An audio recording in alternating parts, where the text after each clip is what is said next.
প্রিয় দর্শক, আসসালামু আলাইকুম। আপনারা সবাই কেমন আছেন? আশা করছি আপনারা সবাই ভালো আছেন।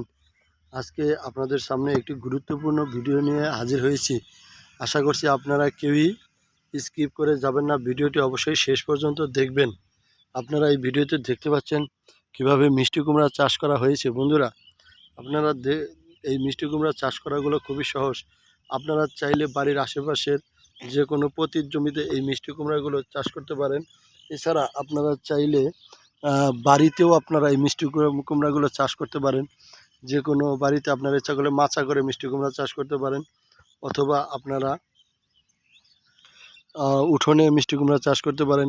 তাছাড়া এরকম আমাদের মতো চাইলে এরকম প্রতি জমিতেও আপনারা এই মিষ্টি কুমড়াগুলো চাষ করতে পারেন। বন্ধুরা, আপনাদের যদি এই মিষ্টি কুমড়ার চাষ ভালো লেগে থাকে তাহলে আপনারা অবশ্যই এই ভিডিওতে লাইক দিয়ে চ্যানেলটি সাবস্ক্রাইব করে যাবেন। মিষ্টি কুমড়া চাষ করার জন্য তেমন কোনো বিশেষ কোনো পরিচর্যার প্রয়োজন হয় না।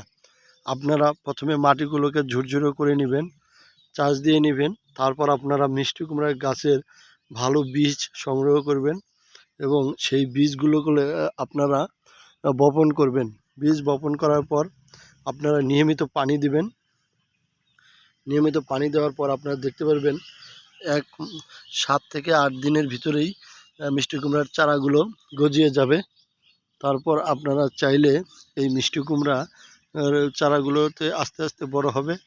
তারপর আপনারা 1.5 থেকে 2 মাস পরেই এখানে ফুল আসা শুরু হবে।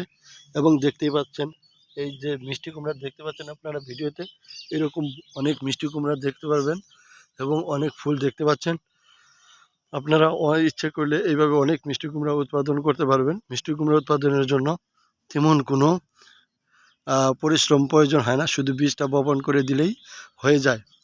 আপনারা চাইলে খুব সহজে এই মিষ্টি কুমড়াগুলো এভাবে চাষ করতে পারেন। বন্ধুরা, মিষ্টি কুমড়া খুবই উপকারী একটি সবজি। আপনারা চাইলে এই মিষ্টি কুমড়া গাছের এই পাতাগুলো শাক হিসাবে ব্যবহার করে খেতে পারেন।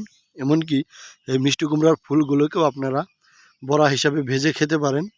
এছাড়া মিষ্টি কুমড়া দিয়ে আপনারা ইচ্ছা করলে ভর্তা করে খেতে পারেন, ভাজি করে খেতে পারেন এবং বিভিন্ন ডিম বা মাছের সাথে রান্না করে খেতে পারেন। বিশেষ করে ডিমের সাথে মিষ্টি কুমড়া রান্না খুবই জনপ্রিয়। বন্ধুরা, মিষ্টি কুমড়াতে প্রচুর ভিটামিন ও আয়োডিন রয়েছে। আপনারা যদি মিষ্টি কুমড়া খেতে চান তাহলে খুব সহজেই এভাবে মিষ্টি কুমড়া চাষ করুন। এবং যেসব বেকার ভাইরা আছেন তারা এই মিষ্টি কুমড়া চাষ করে বাজারে বিক্রি করে তারা অনেক টাকা উপার্জন করতে পারবেন। এবং এই মিষ্টি কুমড়াগুলো আপনারা চাষ করার কারণে আপনাদের অর্থনৈতিকভাবে বেকার ভাইরা স্বাবলম্বী হতে পারবেন। যদি এই ভিডিওটিতে আপনাদের কাছে ভালো লেগে থাকে তাহলে ভিডিওতে লাইক দিয়ে চ্যানেলটি সাবস্ক্রাইব করে দিবেন। আর যদি কোনো মন্তব্য থাকে তাহলে আমাদের কমেন্টস করে জানাবেন। ধন্যবাদ সবাইকে। আসসালামু আলাইকুম।